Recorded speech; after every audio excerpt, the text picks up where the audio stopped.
No one else at all. You're actually the first person that I've spoken to that I know of anyway, that has Tourette's.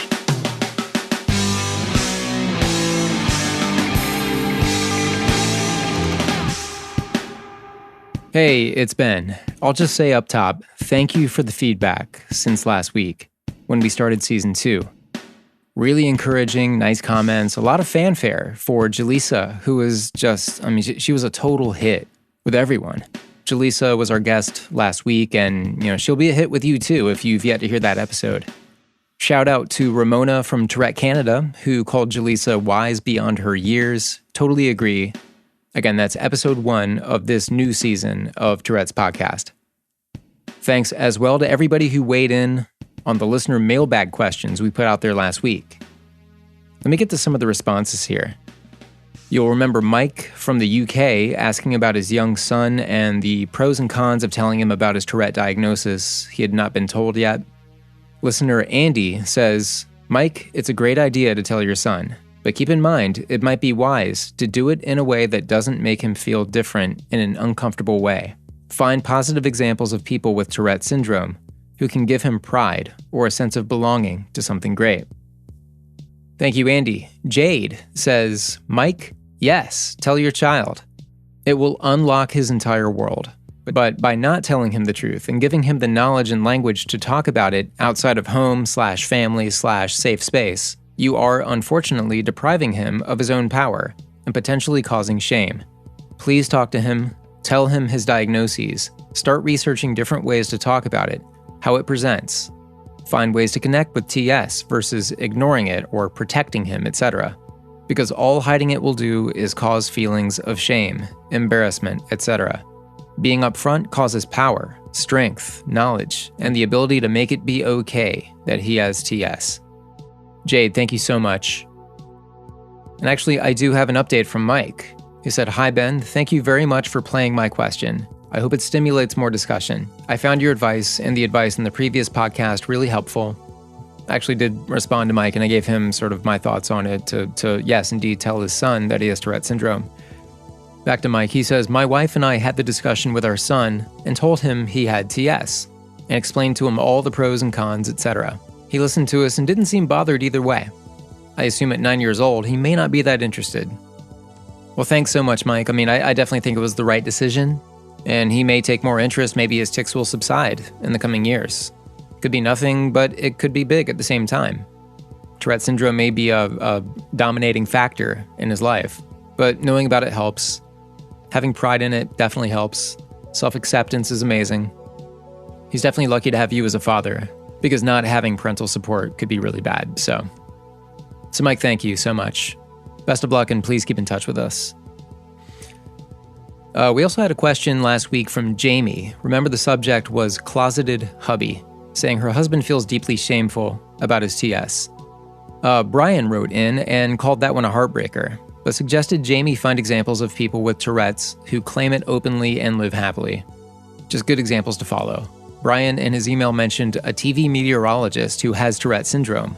And coincidentally, actually, I just connected with somebody on Twitter who is a TV meteorologist with Tourette Syndrome.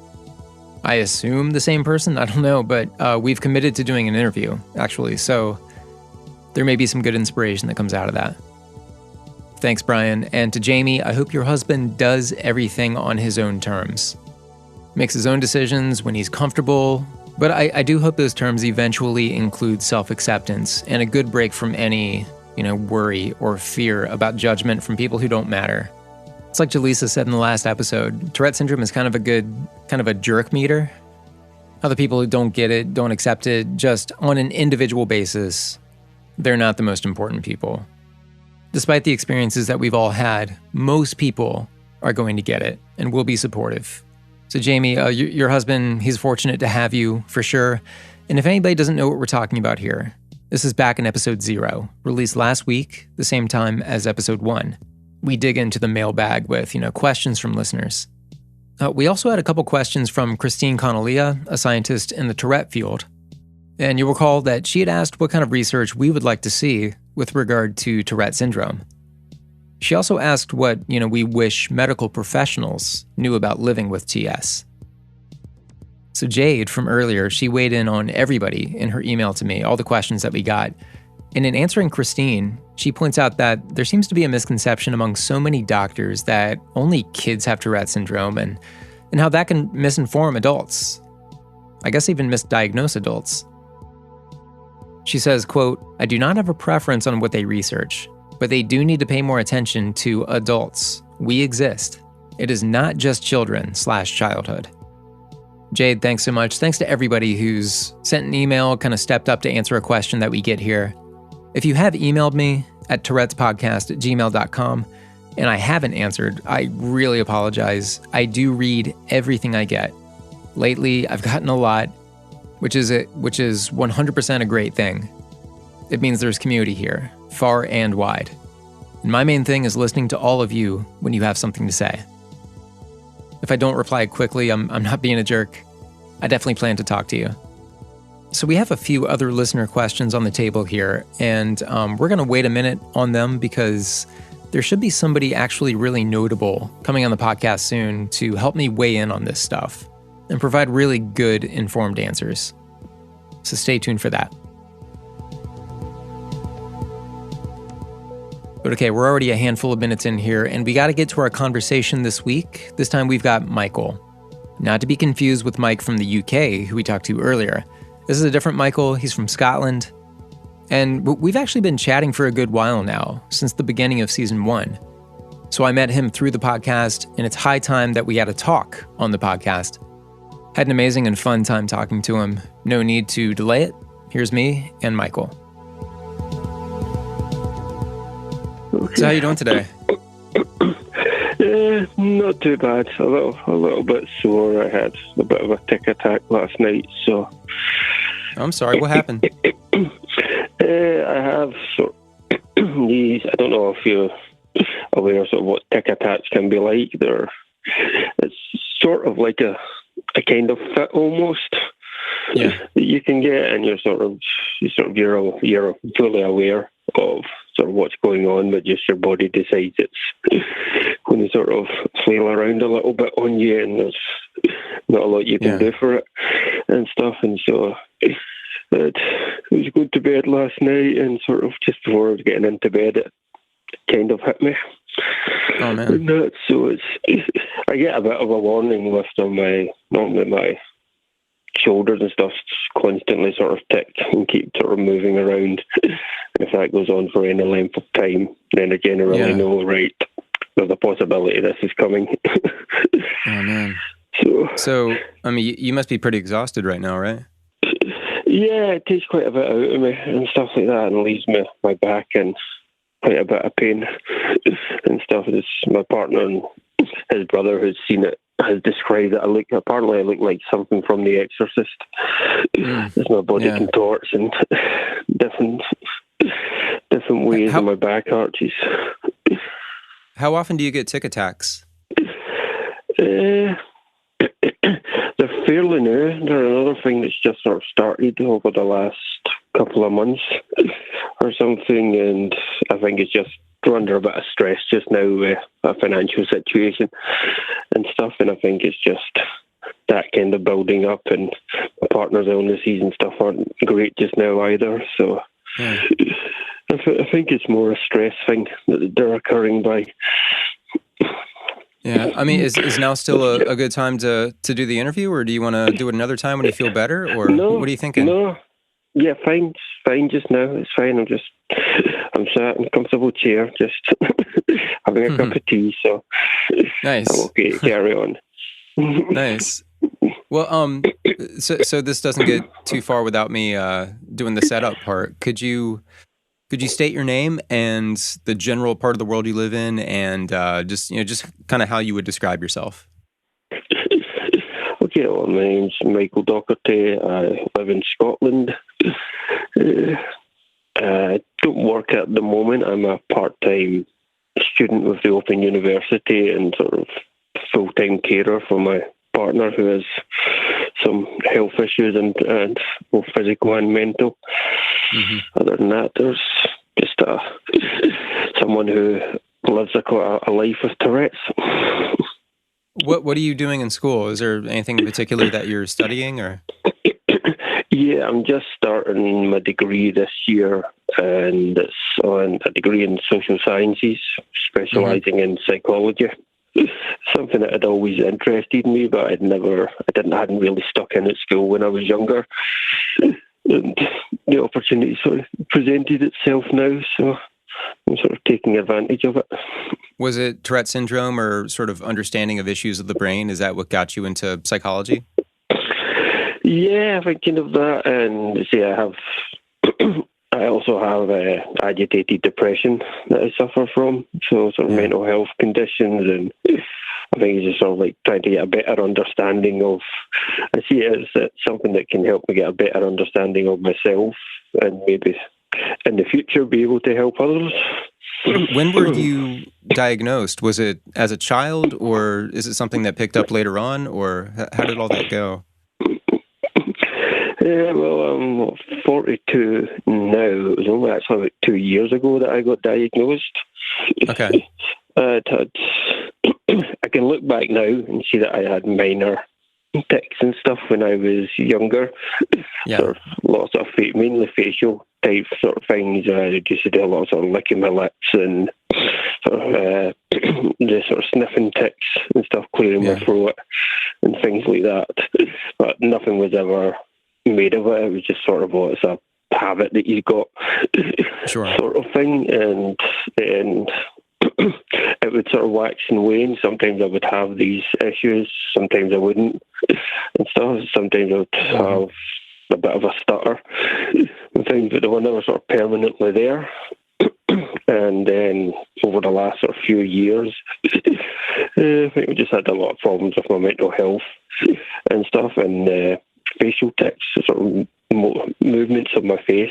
It's like my mouth sort of twists off to the side and stuff, and just seemed to be constant with me. And I went to my GP and general doctor about it, and initially just kept getting told it's just anxiety because of your mental health condition that you've got. It's just an anxiety thing that you're doing, and that and everything will probably go away. And it never did go away, and I got to the point where I was sitting myself at times and going, well, I'm not anxious about anything. I'm not feeling my anxiety levels particularly high or anything, but yet this facial movement was still occurring. Yeah. So I ended up doing a little bit of my own research sort of online to see, right, what could be possibly causing this, and having a look, and okay. From what I've seen online, it kept sort of pointing back to the same thing, sort of saying this could be Tourette's. Yeah. So I eventually sort of made the point of just saying to my doctor, look, this isn't going away. I don't quite accept your diagnosis here and everything. I think this needs to be investigated further. My own research into it says that it could possibly be Tourette's. How would we go about looking at this further? So from there, he'd referred me to a neurologist. I went and seen her, and she wasn't sure entirely about the diagnosis, and her first thought was we could possibly try Botox treatment in my face to see if it could stop the facial movements as she just sort of described them. The Botox treatment? Is that what you said? Yeah. Yeah, she thought she would be able to make a couple of injections of Botox into my face, and that would sort of stop the facial movements from happening. Yeah. But we tried one session of that and went back and seen her a few months later, and nothing had changed. It hadn't had any effect. But by this time, she was on maternity leave, so it was her assistant that had seen me. And from just looking at me, she came to the conclusion I had far too many facial movements to consider further injections. But she thought it would just be too many injections all over my face they would probably have to make. Right, yeah. So from there, she made the decision saying, I think we're going to send you on to one of our other specialists, and it's a doctor in Davenport over here in Scotland. It turns out he's sort of one of the head neurologists for diagnosing for Tourette's. And so I eventually went and seen him, and we had a conversation for about 5 minutes about any symptoms I'd recognised when I was younger or anything, and him seeing me on the day with my sort of my facial movements and the vocal tics. And I said, probably only took him about 5 minutes, and he immediately just sort of said, "Yes, you have Tourette's." Wow. Okay.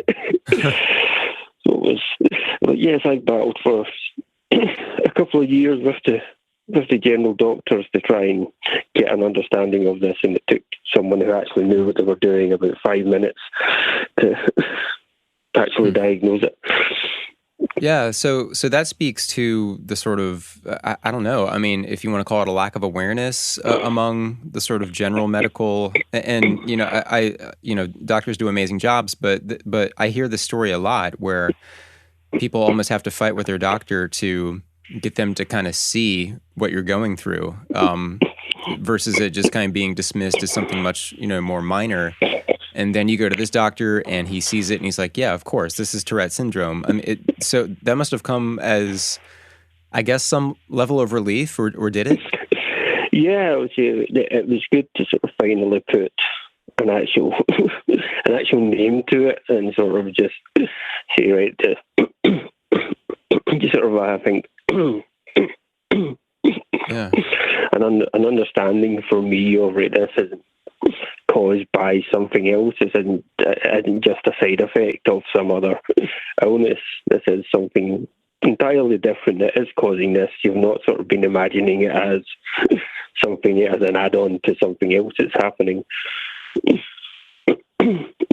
stuff. Because they say it's when they were initially saying to me that it was, it's just agitated. You're just agitated. It's just anxiety that's causing it. And as I say, there was times when I knew for a fact that I wasn't agitated and I wasn't feeling anxious, but yet the tics were still happening. It kind of made you feel like you were almost as if is my brain conspiring against me. Am I making this up?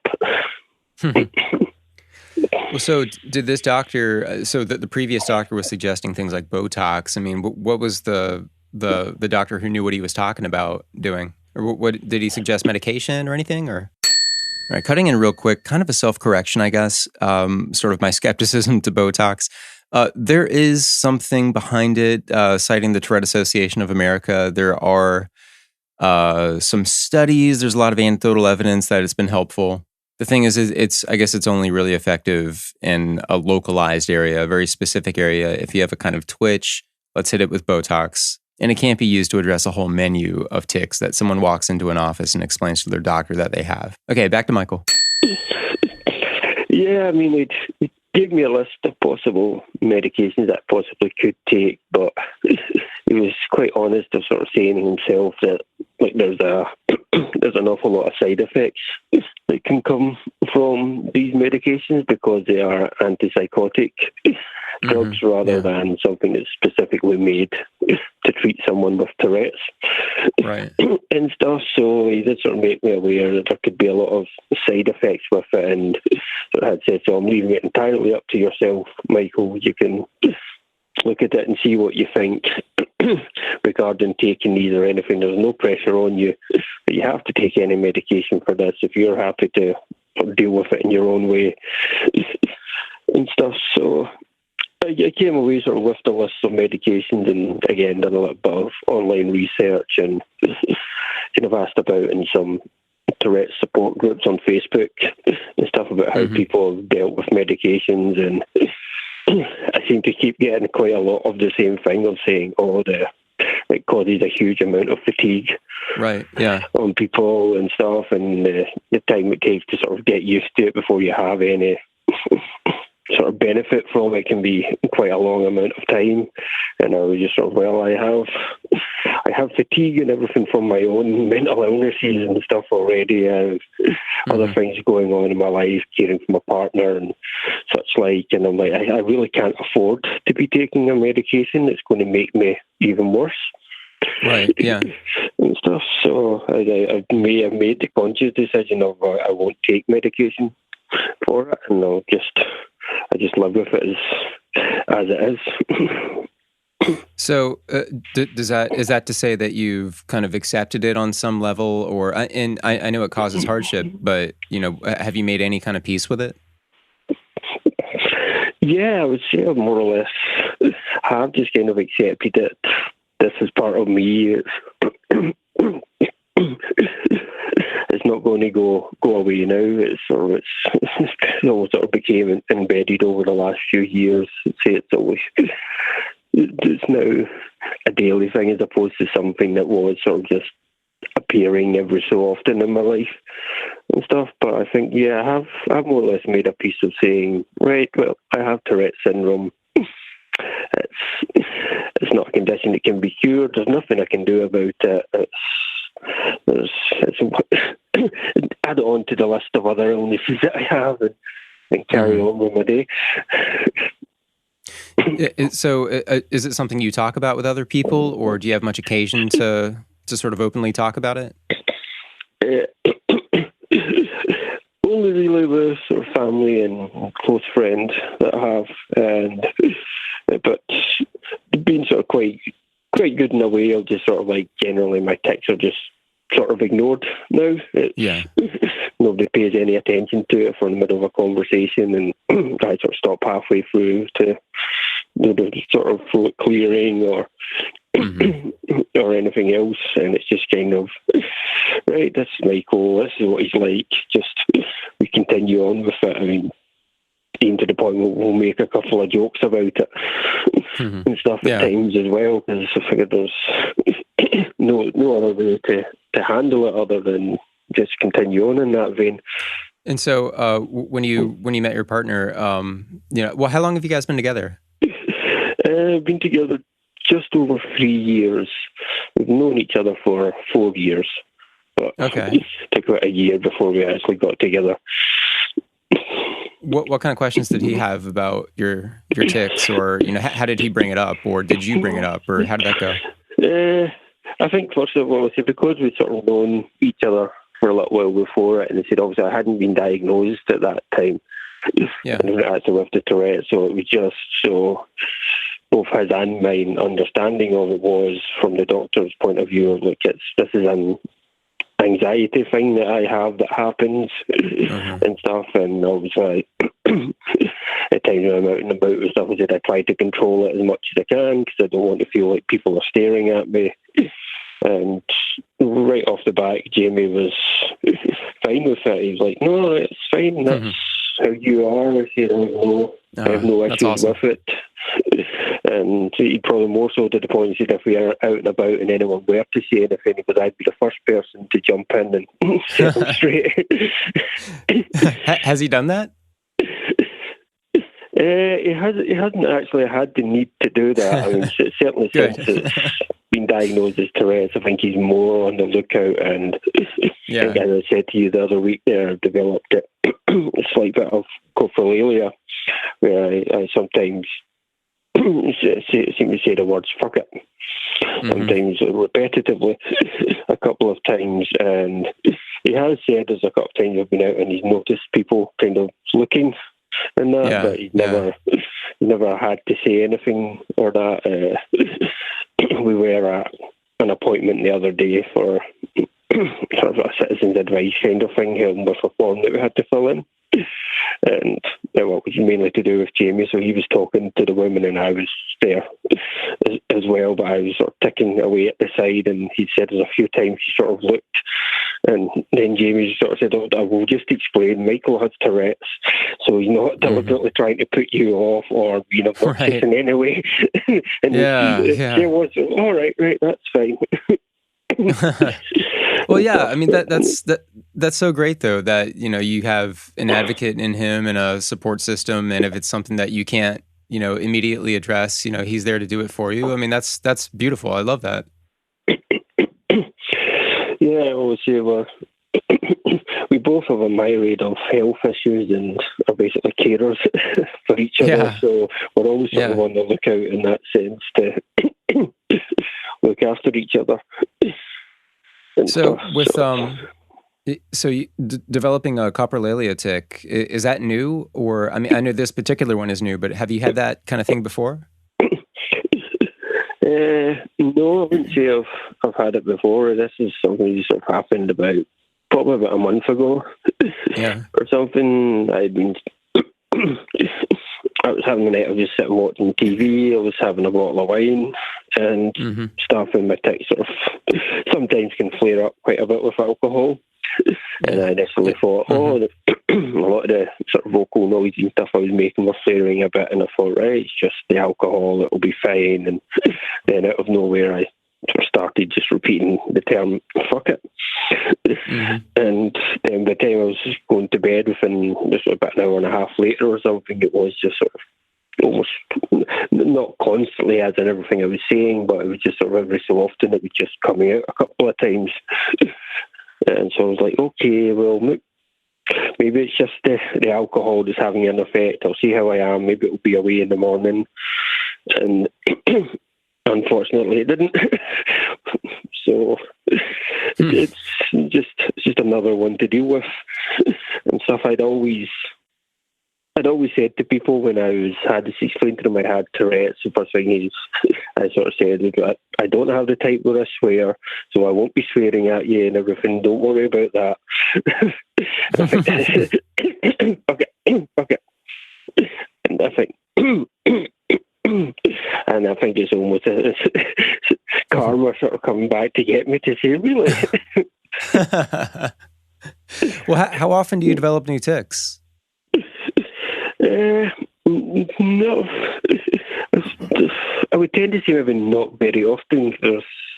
I don't tend to record in my mind or anything as such too much of what's new or what's kind of different. There's some that just sort of come and go, like they said, sort of throat clearing, and that sometimes that's the more prominent one.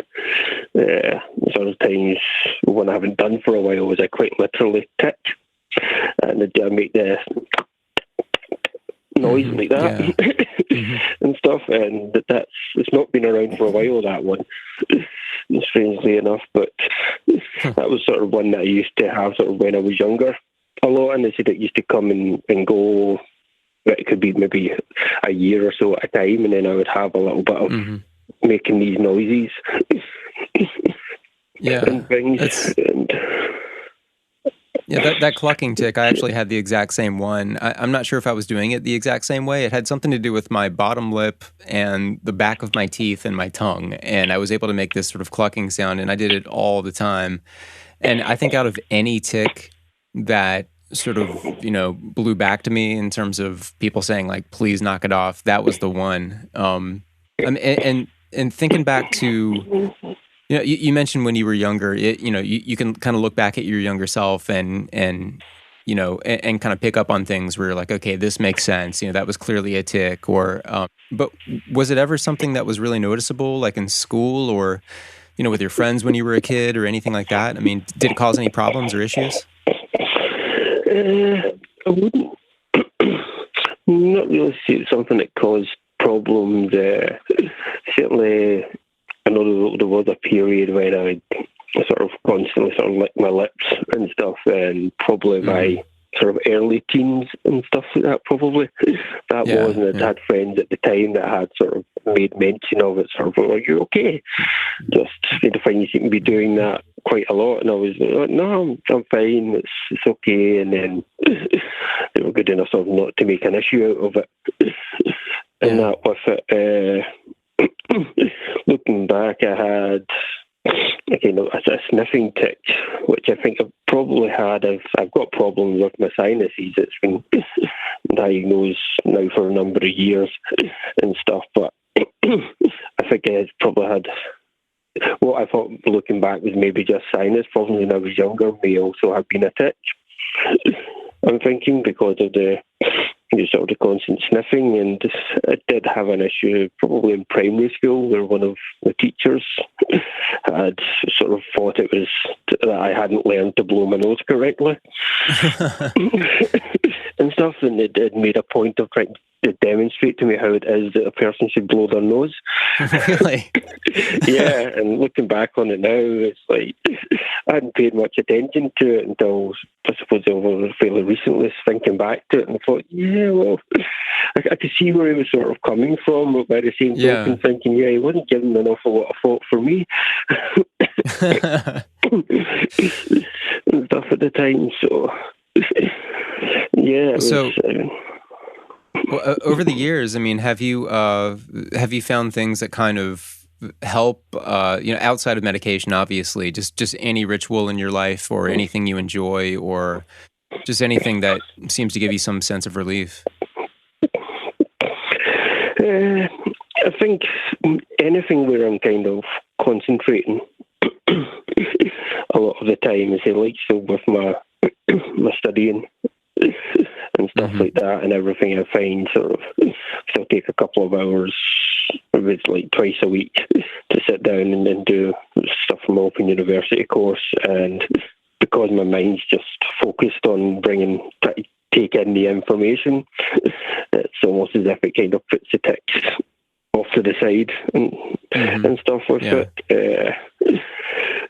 Other than that, I would say, I mean, like so last night I was listening to some music and stuff before I went to bed, and I'd actually made a point of saying to Jamie after I had sort of came back to a sort of normal state after the tick attack, I was sort of saying, well, I was kind of fine when I had the music on and stuff, and I was listening all the way to the music, and I had just a few ticks and stuff, and so when I put the music off and started to get ready to go into bed, it's sort of when my tics flared up sort of more last night. So it was kind of like almost as if they had been kept at bay. It's like the attack was probably going to come at some point in the day.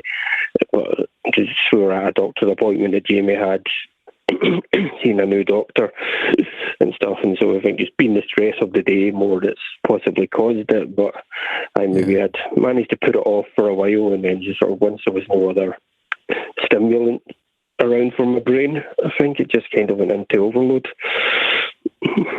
Has sleep been kind of an issue for you in other respects? I mean, kind of in general, it's always been a problem for me, and I'd say maybe in the past couple of years, it's been a lot better. I've been able to sleep a lot better. I think it's also because I'm exhausting myself a lot more. But I mean, how has it been with you with sleep? Oh, I'm a notoriously bad sleeper. Yeah. I've been for a number of years. Again, that's something I think it's getting my body to relax. A lot of the time, I find sort of once I lay down in bed, I don't know if it's the same with yourself, if you have sort of motor tics and stuff like that. Like I have a lot of movements in my shoulder tics, and it seems sometimes when I lay down in bed to try and get to sleep is sort of when they decide to get the most active. Yeah. Yeah, so I think it's that initial sort of just like settle down, try and relax a bit here. So I tend, as a distraction technique from that, and what I tend to do is sort of I use my phone and listen to podcasts and stuff mainly at night. Yeah. And stuff, and stick them in, which going back, that's probably you'd have noticed a lot of the time I used to message you or send details on Twitter. It was always what would be like the early hours of the morning over here. Right. Yeah. Because I wasn't able to get to sleep, so I was just sitting listening to podcasts, and I said obviously every week the Tourette's podcast was there, so. And I knew, at least one night over the weekend, well, that's good. I've got a podcast, and I can sit and listen to and stuff. So, well, so getting to hear, other people who have Tourette syndrome, and I mean, every single time I talk to somebody else, and again, it wasn't until the podcast that I was at all talking with other people who had Tourette syndrome and learning more about myself in the process. Do outside of listening to the podcast, do you get to interact with other people in your life or in person who have Tourette syndrome? Nope. No one else at all. You're actually the first person that I've spoken to that I know of anyway, that has Tourette's, that I've actually physically spoken with. Other than that, it's the only contact I've had with anyone has been on like so Facebook. Right, yeah. And stuff like that, and everything. There's very much annoyed, I would say, of the fact of there doesn't seem to be a lot of physical support as such in Scotland for Tourette's syndrome at all. There's nothing. There is a Tourette Society and stuff, but they're based down in England, and a lot of the stuff they do only seems to be within England. Yeah. Mm-hmm. And stuff, and they're not. I've had sort of asked them a few times if to do things in Scotland, and I've sort of been given you're free to come to the events in England, and that, which I've had to then sort of point out, well, I don't work at the moment, so I don't have a lot of spare money to sort of put around and everything, and asking me to travel several hundred miles to attend an event isn't exactly practical. Yeah. Stuff. So it's something that I've never really had the chance until today now to actually have a normal conversation with someone else who is a sufferer. Have you found anything? So you mentioned, like the Facebook community and that sort of. I mean, have you found any sort of comfort in that too with the online communities? Oh yeah, I'd say they've been, to a degree, they've been a bit of a godsend. I think it's for just, I think general information and just feeling, I would say feeling a little bit more normal. Kind of like, right, there is quite a lot of people out there that actually have Tourette syndrome and stuff, and I think you just said you listen to your podcast and stuff, and go out and being in these support groups on Facebook, and you find certain little things or certain tics that you thought were unique or anything, or you thought was kind of a strange one that you have, and then you find out there's so many other people have the same tic and stuff. And it's like, okay, well, that's kind of reassuring that you're not, you wouldn't be standing out so much. Well, what haven't we hit? I mean, I don't want to ignore, other issues that you got going on in your life, or anything that might also play into this or support this. What other angles that, what didn't I know to ask about? As I also said, you have a myriad of other health issues. One of the other health conditions I have is I have asthma. Oh, me too. Yeah. Mm-hmm. Right, well, I don't know if it's something that you've ever experienced, but you can sometimes get a tic where you have a coughing tic. Yeah. And stuff. And I've been before to see, like, I go once a year to get a review of my asthma with a nurse. And because the last time I went to see her and stuff, I had the coughing tic at the same time, and now I went to see her, and she was sort of saying, "Oh, is this your asthma playing up?" And my sort of response was, "Well, I don't really know," because I said, having someone who has Tourette syndrome, I said I also have a coughing tic. So I don't know if I'm coughing because my asthma is not great today, or if it's just a tic.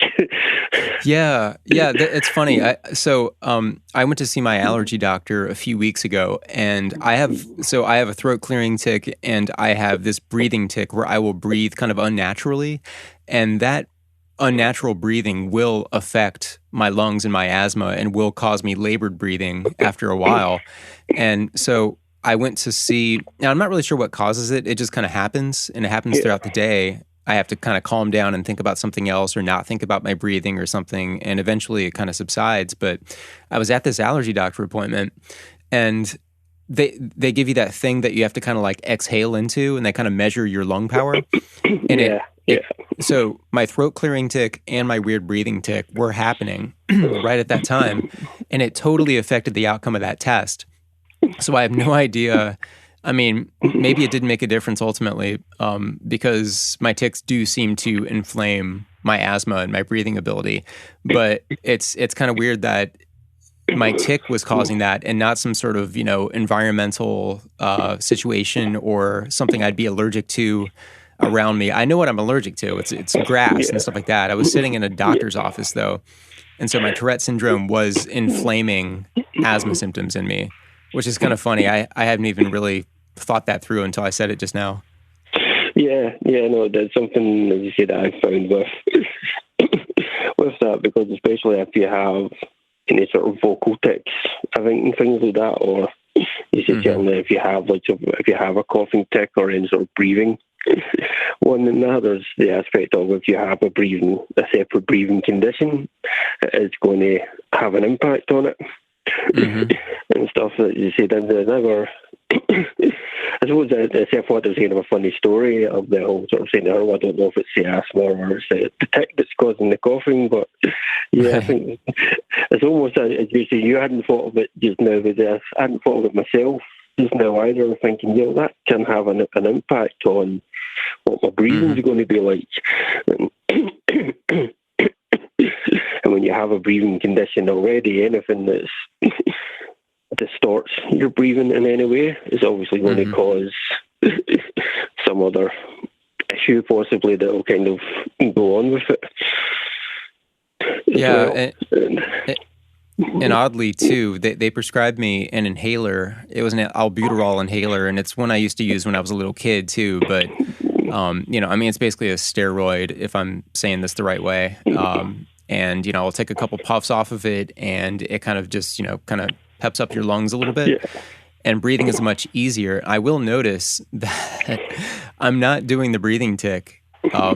As it's almost like drinking coffee and getting that caffeine feel. It's the same thing in the lungs, and for a period of time, I'm good to go, and my breathing is fine. And I noticed during that period of time, I'm not ticking at all, which is kind of curious. Yeah, yeah. So it's almost as if it's something that's probably in your mind has been a sort of maybe your mind uses it as a kind of grounding thing for that particular tic. Yeah, could be. Okay, well, this is something that may help this, so it can have some impact with it. And that, it could be. I mean, that's kind of one reason why I kind of have learned to love Tourette syndrome as a curiosity, just because it's so hard to pin down. I mean, there are ways to diagnose it. You have the symptoms. There are these identifiers, but when it comes to the personality and behavior of Tourette syndrome, person to person, it's really, really mysterious. I mean, it's really difficult to put a finger on. Yeah, certainly. I was going to say, I was just used to saying the mischievous kind of line. I'd say it's sort of there's a close friend that I have, and we joke. She has some health issues and stuff like that as well, and we make jokes about each other's health issues. To the point that she regularly calls me TikTok because of the tics and stuff. And then she developed, or she was developing. I don't know. I remember there was a word for it, but sometimes she would repeat the same phrase a couple of times, and she happened to sort of just mention that she was doing that, and she was noticing it.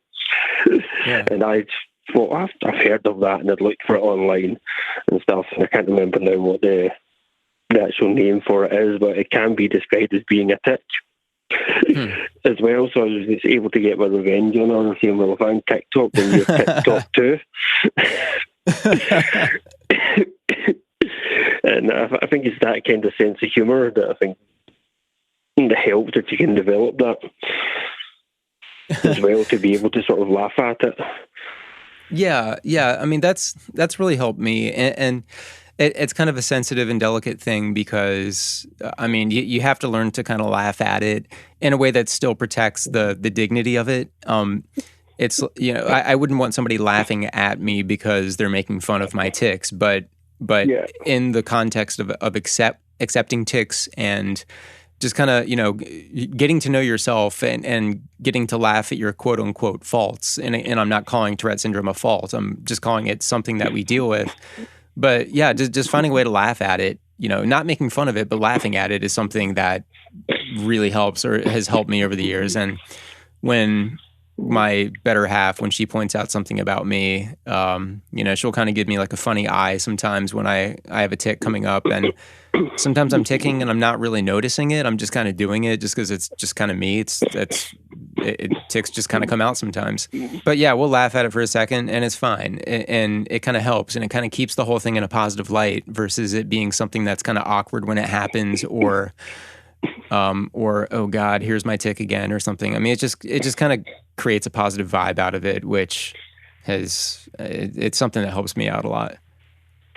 Yeah, I think that's the main thing. If the people around about you that you're in contact with, certainly on a daily basis, are able to get to a stage where it's not something where they feel the need to highlight it to you all the time. And yeah. I certainly remember when, back to the period when the doctors were saying that their facial movements and stuff that I was having was just an anxiety thing, and that there was sometimes like my parents would come for dinner and stuff, and my mum would sort of mention it, saying, "Oh, you're doing that thing with your face a lot more and everything. How are you feeling today?" And it was Jamie that had sort of made a point, this was before we had the diagnosis of Tourette Syndrome. He's the one that sort of said, the best thing you can actually do is not mention to him that he's doing it, because you're sort of highlighting it to him. And James sort of said, I found the best way just sort of like to ignore it. and not bring it to his mind. He said, because I know if it's the same for yourself, if someone mentions, oh, you're doing that particular tic or that thing, that it's almost like it intensifies. Oh yeah, that's totally true. If I become self-conscious of it, through somebody who is maybe not so used to my so if my fiance kind of like points something out, it's kind of no big deal and I don't feel weird about it just because that's Tourette's is part of the family for us. But if it's somebody else who may or may not know that I have Tourette syndrome, but points out a tic or something that I've been doing, then it's kind of on display at that point, and it's under pressure, and it's hard to shake it. And I guess by the same token, if someone is ticking and it's a tic that somehow I identify with, so I've watched YouTube videos and things like that, and try to do a lot of research myself with Tourette syndrome, and I'll adopt tics that other people do. And if I see a tic that somebody does that I used to have when I was a kid or 10 years ago or 5 years ago or whatever, I'll definitely start doing it again. It'll come back, kind of furiously. Yeah. And I've talked about a lot of my tics on this podcast, including tics that I haven't done. And the first tic that I remember being conscious of when I was a kid, I don't think it was my first tic, but it was the one that I noticed about myself first. I just started doing it again as of maybe 3 weeks ago. And so this is something dating back when I was like 5 years old or 6 years old. But, and I'm really, I'm fighting it right now. Like it's gonna come on like anytime now that I'm talking about it. Yeah. So yeah, you're exactly right. It's just, it's, you open that door in your brain and it's going to hang out with you for a while. Yeah, as you say, there's sort of like, I like that description. You say there was Tourette's is just kind of part of our family. Mm-hmm. It can't seem that way. It's like it's another being. You can be in the in the middle of a conversation. It's autonomous. And it can button. Here's something else that I wanted to bring up with you, and I brought up I'm seeing a counsellor just now, and that for different things, and this was something that I brought up to her, and I thought it was relevant because I was listening back to one of the other podcasts, the earlier ones, when you had said that you hadn't initially told a lot of people that you had Tourette syndrome. Yeah. And stuff, and we said now sort of you're more comfortable with it and you're making a point of doing it, sort of letting people know. And I had sort of mentioned sort of thing of it's kind of, it may seem a strange analogy or anything, but it just sort of made a little sense to me. So like, I'm a gay man, and when you get to meet new people and everything, there's times that you'll talk to them for so long, and then you'll maybe find that you have to just sort of say, "Oh, look, like by the way, I'm gay," right? Because it's not always exactly obvious to everybody or anything, so people don't make it. So there's this theory sort of within the gay community of you spend your life continually coming out to people, right? Yeah, and that and everything of you're never finished. You'll come out to your family and stuff like that initially, but then every new person that comes into your life, there may be a point where you have to tell them. So it's another stage of coming out. And I was thinking having Tourette's is almost the same. Yeah. Mm-hmm. Yeah, I totally agree. I mean, I don't have experience being, I mean, there's so many ways you could say it about just something that maybe society hasn't always treated very fairly. But with Tourette syndrome, that is the angle that I can kind of see it with. I have no idea how it compares to, any other experience that I haven't had myself. But it has been that same kind of pressure where it's like, oh boy, okay, so they're noticing something that's different about me, and how do I bring it up? How do I explain it to them to where I'm not going to be judged or... Yeah, no, there's something to that just that sort of came to me say, a couple of weeks ago, and I was thinking, it's almost that. I say you have to do that with people, or I certainly sometimes feel if it's someone that I'm going to be regularly communicating with, I'll make a point of saying to them now, look, I have Tourette syndrome, or even if I'm going into a shop or somewhere and I need to speak to someone at a desk or something like that, because I'll often get a kind of nervous tick of sometimes I just can't speak straight away. It's like my sort of voice catches and stuff, or I suddenly go into the throat clearing tick, and then I feel sort of the need to say to them, it's like, sorry, I have Tourette's, just give me a minute. Right, yeah. And stuff says it feels like it is. It's depending how it impacts upon you. I've certainly found with having sort of any sort of vocal tics, and that is something that you do have to. Obviously, certainly I've found myself constantly having to sort of say to people, if there are new ones that I'm meeting, that sort of, look, I have Tourette's, and explain why I can't speak properly to you or anything. Funny sort of story with that as well was I was down at the doctor's the other week. There, I think I was picking up a prescription for my medication, and the woman, the receptionist, had given me it, and then she turned around to speak to one of her colleagues, and then I remembered something else that I wanted to ask them about, and I went into the throat clearing tick, and she turned around thinking that I was actually doing it to get her attention. So then I just sort of apologised to her. I wasn't trying to I've totally done that. Yeah. Oh man, yeah. I've totally had that before, where someone is taking my tics as a cue for attention, or immediate service, or I've been waiting. Here's my tic to let you know that I need service right now. Yeah, because the receptionist sort of looked at me almost as if that was a bit rude. So I immediately felt I had to say, sorry, that wasn't me getting your attention. That was my Tourette's kicking in with you. Yeah. So yeah, it was, again, it's those sort of little fun things of it that you need to embrace, I think, and enjoy the moments when it gives you that laugh. Oh, it's so true. I mean, I kind of feel like what you just said is a great kind of final word for this whole thing, because it's a very redeeming thing for Tourette syndrome itself. Again, being this sort of like autonomous member of the family, or just this part of yourself that, you can maybe try to influence one way or another, but it's always going to be there. And when it presents you these situations where maybe it's really awkward or weird in the moment, but you yourself by yourself can look back and kind of laugh at it, knowing that you knew what was going on, you knew what the answer was, but the people around you didn't. And there's something kind of inherently funny about that. Yeah. So we have a unique syndrome or condition, shall we say, that I suppose allows us to view things differently and treat the world a little differently sometimes.